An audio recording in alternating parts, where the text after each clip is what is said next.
Assalamualaikum warahmatullahi wabarakatuh. Waalaikumsalam warahmatullahi wabarakatuh. Alhamdulillah, wassalatu wassalamu ala rasulillah wa ala alihi wa sahbihi wa mawala. Asyhadu an la ilaha illallah wa asyhadu anna sayyidana Muhammadan abduhu wa rasuluh alladzi la nabiyya ba'dah. Allahumma shalli wa sallim ala sayyidina Muhammadin wa man tabi'ahum ila yaumil qiyamah. Qala Allah ta'ala fi kitabihil karim, a'udzu billahi minasyaitonir rajim. Bismillahirrahmanirrahim. Wassalamu ila magfiratin min rabbikum wa jannatin arduhas samawati wal ardh mu'izzatil lil muttaqin al-yasraqal ladzi wa sadaqan nabiyil karim wa nahnu ala dzalika minasyahidin wa sakirin walhamdulillahi rabbil alamin. Segala puji Allah Subhanahu wa taala. Alhamdulillah pada pagi hari ini kita bisa berkumpul, kita bisa bermuajahah dalam rangka bimbingan mental. Ya, alhamdulillah pada pagi ini kami berada di tempat yang sungguh mulia ini. Mudah-mudahan Allah Subhanahu wa taala senantiasa memberikan curahan rahmat Allah, maghfirah Allah Subhanahu wa taala kepada kita semua. Amin ya Allah ya rabbal alamin. Juga tidak lupa salawat serta salam semoga tercurah limpah untuk Habibul Qalbi Kanjeng Rasulullah sallallahu alaihi wasallam. Tidak lupa pada keluarganya, para sahabatnya, para tabi'in wa tabi'in, sampai kepada kita semua seluruh umatnya. Mudah-mudahan kita semua mendapatkan syafaat ummah di yaumil qiyamah. Amin ya Allah ya Allah ya rabbal alamin. Yang terhormat Bapak Kapolsek, juga Bapak Wakil, juga Bapak Kasih, Bapak semuanya staf yang saya tidak bisa ini ucapkan, yang semoga Allah muliakan. Bapak-bapak, Astagfirullah, terima kasih alhamdulillah di hari ini kita bertemu dengan Bapak Kapolsek yang baru. Bapak yang termuda, mungkin yang termuda ya, Bapak Kapolsek di Ansamani. Mudah-mudahan diberikan semuanya nih, diberikan kesehatan, amin. Diberikan rezeki yang luas, amin. Diberikan juga diberikan keberkahan, amin. Diberikan istri komanya, amin. Bukan istrinya ya, diberikan istri koma, amin ya Allah ya Allah ya rabbal alamin. Juga tadi terdengar ada seseorang anggota yang sakit. Mudah-mudahan diberikan kesembuhan, diberikan kesehatan, bisa beraktivitas kembali, bisa bekerja kembali dengan penuh kegembiraan. Kita doakan semuanya yang ada di sini, mudah-mudahan Allah memberikan kesehatan, kesehatan lahir, kesehatan batin. Apalagi di luar sana banyak hal-hal yang seolah-olah banyak yang mengancam yang hari seperti itu. Kita doakan.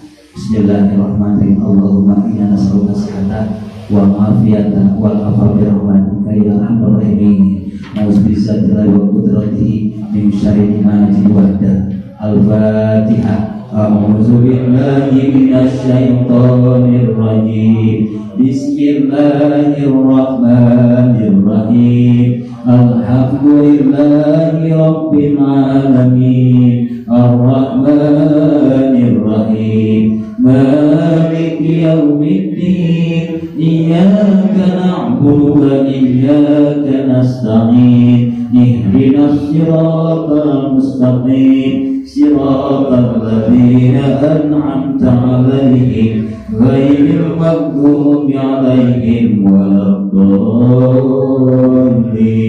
Rabbighfirli wa liwalidayya. Mudah-mudahan bacaan surah Al-Fatihah ini Allah Subhanahu wa taala khusus untuk seseorang wanita yang sakit, Allah menyembuhkannya. Amin ya Allah ya rabbal alamin. Ibu bapak sekalian, Allah sebentar kita kita akan menjelaskan tentang sholat. Karena ada salah satu anggota Ustaz judulnya tentang sholat. Ya. Jadi Bapak sekalian, sholat itu adalah inti bagi umat Islam. Jadi sholat itu dasarnya ada 3 Pak. Sholat itu ada pertama ridwanullah. Ketika orang melaksanakan sholat, apalagi berjamaah, bahwa orang tersebut akan mendapatkan ridho Allah. Mungkin Bapak akan bertanya, sholat itu apa sih? Artinya apa sholat itu? Sholat itu adalah silatul abdi wa rabbih. Sholat itu adalah menyambungkan abdinya dengan zat Allah Subhanahu wa ta'ala. Tersambung Pak, sholat itu. Ketika orang yang sholat akan menyambung nilai pribadinya, nilai batinnya kepada Allah Subhanahu wa ta'ala. Seperti halnya Bapak melihat lampu di atas ini, ketika lampunya bagus, ketika kabelnya nyambung dengan stop kontak, ketika stop kontak akan disetraikan, otomatis akan nyala. Itu. Ketika seorang abdi Allah, seorang hamba Allah melantunkan kalimat Allahu Akbar, maka orang tersebut menyambung hatinya dengan zat Allah Subhanahu wa ta'ala. Kenapa harus demikian? Karena Allah menjanjikan dalam Al-Baqarah, Rabbana atina fid dunya hasanah wa fil akhirati hasanah wa qina adzabannar. Cita-cita semua manusia, bukan hanya umat muslim saja, non muslim pun ingin punya cita-cita bahagia dunia, bahagia akhirat. Gitu. Saya kerja di Kemenang. Bapak ini juga online baju. Ini online pakai apa? Udah sampai ke luar negeri. Makanya kerjanya dia di rumah. Nyongok HP gitu. Tapi uangnya banyak. Bagi sekarang beli poligon. Beli sepeda, masih bapak kemarin ikut ya ke Bandung naik sepeda. Gitu, untung di jalan aja heran. Gitu, poligon, subhanallah tuh. Gitu. Nah, kembali lagi bahwa bahwa manusia itu dengan hamba Allah menyambung dengan Allah, disebut itu ridwan Allah, punya ridho Allah, pingin bahagia dunia, pingin bahagia akhirat. Rabbana atina fid dunya hasanah. Di dunia baik Pak. Contoh, sholatnya bagus, berjamaahnya ketawa, istrinya juga solehah, anak-anaknya soleh dan solehah. Bapak seorang pangkat Bapak ditaikan Allah Subhanahu. Amin. Amin ya Allah ya Allah ya Rabbal alamin. Digambarkan rezekinya. Itu termasuk pintunya hasanah. Ketika kita meninggal, maka Allah mengecap karena kata sholatnya waktu Rabbana atina fid dunya, maka Bapak akan mendapatkan bahagia di yaumul akhirah. Pak, bahwa hidup di dunia ini ada senang, ada tidak senang. Tidak ada manusia selamanya bunga gaya Pak. Bunga gaya. Sekarang bilang, besok bisa jadi kita sakit hati. Besok lagi bisa jadi bahwa kita punya sifat kegalauan. Itulah manusia. Ketika kita diberikan oleh Allah ujian, maka sabar, sabar. Ketika kita mendapatkan suatu kebahagiaan, maka sangat bersyukur kalimat alhamdulillahirabbil alamin. Gitu, ya. Maka sabar, apa sabar itu? Sabar ketika diperintah untuk melaksanakan ibadah. Sabar ketika kita menjauhi maksiat kepada Allah. Sabar ketika kita mendapatkan masakan dari Allah Subhanahu wa ta'ala. Sabar ketika kita diuji cobaan dari Allah Subhanahu wa ta'ala. Saya tanya, kira-kira sholat sampai nggak? Sampai nggak? Secara harian nggak Pak? Cuma 10 menit. Tapi sahabatnya capek. Allahu Akbar. Kata ibu teh, aduh, itu kumaha ya megatan lu di masker. Lagi itu ya. Pasti gitu. Aduh, kumaha gitu. Itu Pak, seperti itu ketika sholat tuh. Jadi kadang-kadang ketika sholat tidak khusyuk. Pas kumpul teh, aduh, gero cek ibu teh, gero hana ibu cari gero hana itu. Kadang-kadang kalau itu, nya, kadang-kadang kalau itu sholat. Jadi ketika sholat harus punya sifat sabar kepada Allah Subhanahu wa taala. Nah, efeknya orang sholat mendapat ridho Allah, maka Allah akan mendapatkan kebahagiaan. Kebahagiaan itu tidak bisa ditilai oleh orang lain, bahwa kita sendiri yang punya kebahagiaan. Pak, bahwa mata bisa bohong, betul nggak?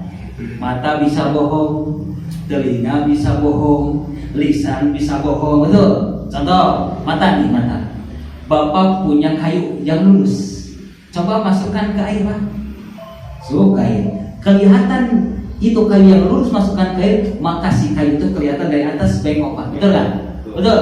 Itu kebohongan mata. Ya, kebohongan mata. Lisan pun kadang-kadang bohong. Lisan yang betul apa? Watas dibel bil qalbi, yang betul adalah hati. Hati mah tidak pernah bohong. Kalau hati penjahat, keluar dari orang yang suka jamret, keluar lupa suka ngebacanya, hati mah betul tidak pernah bohongi, tapi lisan suka bohong. Maka jagalah lisan ini.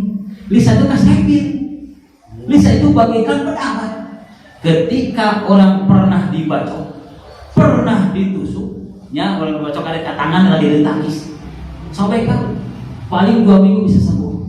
Tapi ketika lisan orang menyakiti orang lain, sakitnya ada kata-kata Sunda mah nepi ka nanti lebih kata beureum moal diham bulan sallallahu. Maka jagalah lisan. Pernah ada suatu hadis, orang tersebut getol sholatnya, getol tahajudnya, getol duhanya, tapi tidak bisa menjaga lisan. Dengan tetangga kurang baik, maka orang tersebut diseret ke neraka Allah Subhanahu wa taala. Digegawai taku aja di neraka. Nah, tidak bisa menjaga lisan, bahkan tidak baik dengan tetangga. Maka harus sinkron. Ibadahnya bagus dan lisannya bisa menjaga. Insya Allah akan berkah. Disebut sholat itu dan ridwanullah, punya ridho Allah. Bahkan orang yang tidak sholat, dalam surah Al-Maryam ayat 9 jelaskan, bakhallafa min ba'din khalqun adu shalah wa tabu syawhati. Orang suatu ketika ada orang yang ditilai bahwa sholat itu keke, ngapain sholat sudah ya itu, maka ayat selanjutnya orang yang tidak sholat, mengabaikan sholat, bakal mengikuti hawa nafsu. Ketika orang tidak sholat mengikuti hawa nafsu, maka yang orang tersebut akan merasakan kehancuran. Maka jagalah diri supaya kita merasakan sholat. Gitu. Apakah sholatnya lahiriah saja? Enggak. Sholat itu harus dengan hati. Sholat itu dengan mata. Sholat itu dengan lisan. Sholat itu dengan telinga. Sholat itu dengan kaki. Sholat itu dengan tangan. Maka ketika masuk kaki, mulai takbir Allahu Akbar, tancapkan lisan dalam diri kita sifat tasawuf, cinta kepada Allah Subhanahu wa taala. Gitu. Kalau tidak ada hatinya, maka sholat kosong karena Allah tidak melihat. La yamdirullah. Allah tidak akan melihat jasadnya, cantiknya, kasepnya, pangkatnya, derajatnya. Allah akan melihat illa qulubikum, tetapi Allah melihat hatinya. Gitu. Makanya ada istilah para ulama, Pak. Yang pertama, kalau sholatnya tidak khusyuk berarti tidak sah sholatnya. Yang pertama harus khusyuk, berarti khusyuk diterima sholatnya. Maka Imam Syafi'i menjelaskan, yang khusyuk yang tidak khusyuk sah sholatnya, tapi pahala digoreng Allah Subhanahu wa taala. Itu pertama. Yang kedua, dengan lama-lama bahwa sholat itu mempunyai rahmatullah. Yang tiga ya, yang kedua bahwa sholat itu punya rahmat Allah. Barang siapa yang melaksanakan sholat, kan satu pimpinan ya. Siapa yang melaksanakan sholat maka mendapatkan rahmat Allah. Apa rahmat Allah? Kasih sayang. Bapak sayang ke istri, bapak sayang ke anak, gitunya, gitu. Kan baik, bapak istri dua kemarin. Gak apa-apa, yang penting ada ijab qabil tu nikah di lima sebut. Asal halal benar banyak tuh manusia lainnya. Gitu. Gak apa-apa, sah-sah saja. Yang penting ada terima akad nikah dengan anu mas kawin bayar kontan. Aduh gaya bisa. Gak apa-apa gitu, saya juga mau kalau itu. Aduh, rahmat Allah. Kasih saya Pak, rahmat Allah. Siapa yang gak mau kalau Allah memberikan kasih pada kita? Bapak, yang punya pisah tadi itu ya. Banyak orang yang ingin dikasih Allah SWT. Rahmat Allah. Ketika kita Allahu Akbar, ruku dan sujud, kalimat Subhana Rabbil A'la wa bihamdi, Subhana Rabbil A'la wa bihamdi. Allah memberikan kasih sayang kepada orang yang melaksanakan sujud dan kepada Allah Subhanahu wa taala. Maka tadi jelas Al-Quran, orang yang tidak sholat akan tumbuh kehancurannya, hancur. Rumah tangganya hancur, gitu. Anaknya hancur. Kadang seperti ini, bapaknya soleh, anaknya, istrinya soleh, tapi saja anaknya narkoba, sakit, orang tua sakit, dua anak masuk narkoba, ya Allah sakit Pak. Ada yang seperti ini.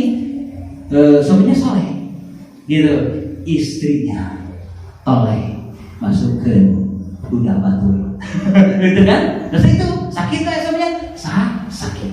Maka bersyukurlah ketika kita punya keluarga yang sakinah mawaddah warahmah, anak yang soleh, bersyukur Allah Subhanahu wa taala. Karena harapan suami istri, harapan keluarga ingin bahagia, dunia bahagia, keluarga yang sakinah mawaddah warahmah, gitu. Maka tidak terukur kebahagiaan. Apakah kebahagiaan harta benda? Bukan. Tapi pernah nyarios Pak. Sekarang orang-orang yang kaya lah, ditasikan banyak bisa gitu. Ternyata walaupun uang miliar banyak. Makanya di mana makannya?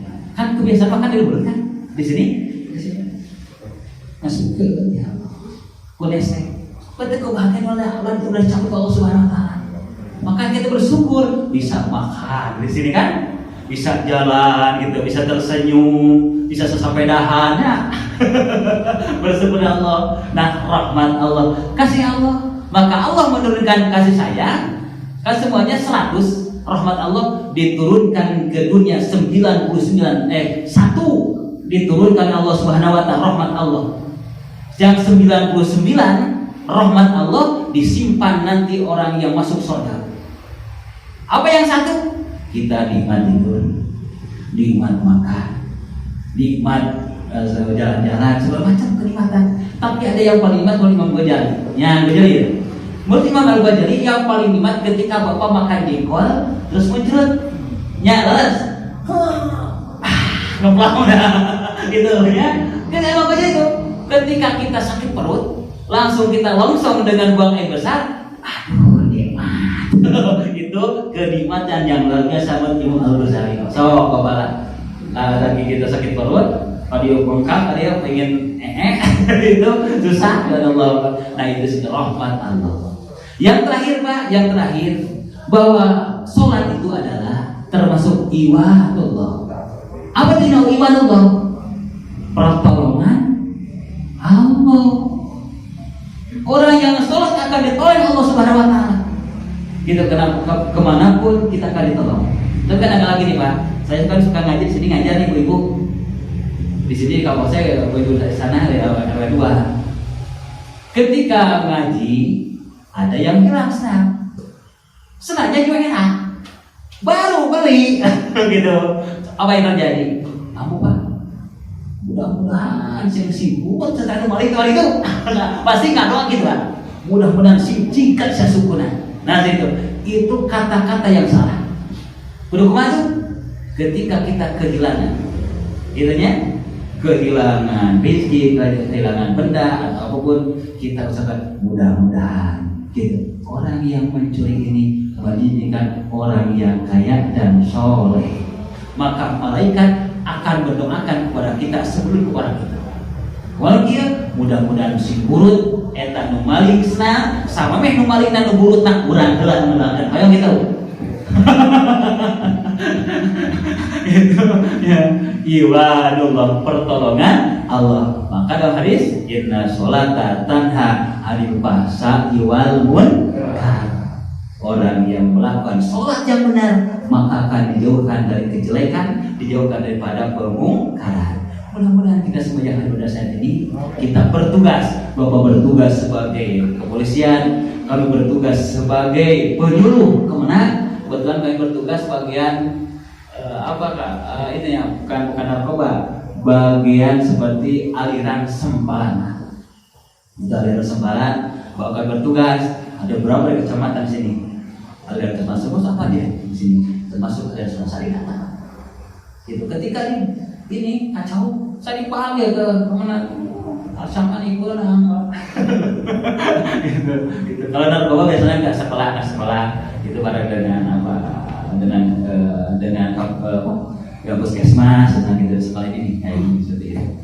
Nah seperti itu. Jadi sekali lagi, sholat ada 3, mendapat ridha Allah. Orang yang sholat mendapatkan rahmat Allah, dan yang ketiga orang yang sholat mendapatkan pertolongan Allah. Mudah-mudahan kita semua yang hadir pada saat ini mendapatkan 3-tiganya. Berarti mendapatkan ridha Allah, mendapatkan rahmat Allah, mendapatkan pertolongan Allah Subhanahu wa taala. Amin ya rabbal alamin. Mungkin hanya sekian yang saya sampaikan.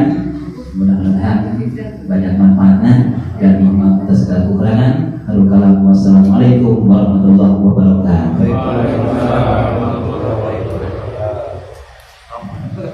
Ya bisa dayana perasaan Allahnya.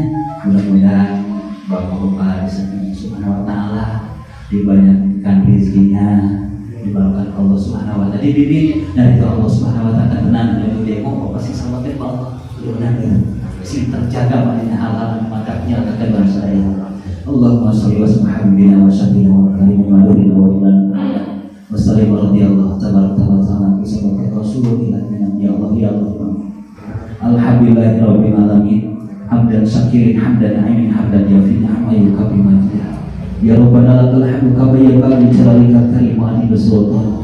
Allahumma shalli ala sayyidina Muhammadin wa ala ali sayyidina Muhammad. Allahumma ighfir lana dzunubana wa dhunuba ummatina wa dhunuba abaina wa dhunuba azwajina wa dhunuba zawjatina wa dhunuba auladina wa dhunuba auladatina wa dhunuba jami'il muslimina wal muslimat wal mu'minina wal mu'minat. Ya Allah ya Rabbi ya Karim, ya Tuhan kami Allah. Kami berada di tempat yang mulia ini ya Allah ya Rabb. Di tempat yang sungguh mulia ini ya Allah ya Rabb. Ampuni segala dosa kami semuanya ya Allah.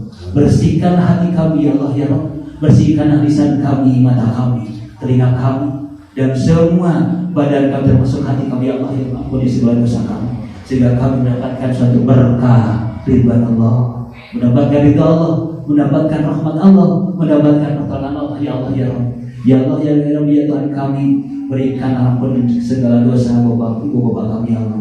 Yang sudah tiada, berikanlah riyadul jannah, tempat sawarga ya Allah. Berikanlah mahkota kebahagiaan ya Allah dalam banjarnya. Ya Allah, ampuni segala dosa ibu kami yang masih ada ya Allah. Berikanlah kesehatan lahir, kesehatan batin, bimbing dalam ridho. Ya Allah, keluarga kami, istri kami, suami istri, ampuni segala dosa. Anak kami ya Allah ya Allah, kami berikan pertolongan, berikan amanah. Tuntunlah anak-anak kami kepada jalan yang benar. Berikanlah anak-anak kami yang hafid Al-Quran, hafid Al-Hadis ya Allah. Berikanlah rezekinya ya Allah yang banyak. Angkatnya ya Allah, angkatkan ya Allah cita-citanya ya Allah. Jempolan cita-citanya ya Allah ya Rabb. Berikanlah banyak hukum dan kesehatan ya Allah ya Rabb. Rabbana zalamna anfusana wa illam taghfir lana wa tarhamna lanakunanna minal khasirin. Allahumma taqdi hajatana, jumponan kau perdian abdi sadaya. Wasil maqasidana, hasilkan maksud abdi sadaya. Wasal zakona luas rezeki abdi sadaya. Innaka ala kulli syai'in qadir. Allahumma hab lana min ajwazina wa dzurriyyatina qurrata a'yun waj'alna lil muttaqina imama. Allahumma hab lana dzurriyyatan thayyibatan wa tasbuha. Rabbana atina fid dunya hasanah wa fil akhirati hasanah wa qina azabannar wa adkhilna al-jannata wal abrar ya aziz ya ghafar ya rabbal alamin. Subhanaka rabbika rabbil izzati amma yasifun wa salamun alal mursalin walhamdulillahi rabbil alamin. Nas'aluka jawab bil mujizatil qur'an al-fatihah. A'udzubillahi minasyaitonir rajim. Bismillahirrahmanirrahim. Alhamdulillahi rabbil alamin arrahmanir rahim maliki yaumiddin. Iyyaka na'budu wa iyyaka nasta'in. Ihdinas siratal mustaqim. Siratal ladzina an'amta 'alaihim. Rabbi firli budaya Bapak sedaya tersebut musyawarah biasa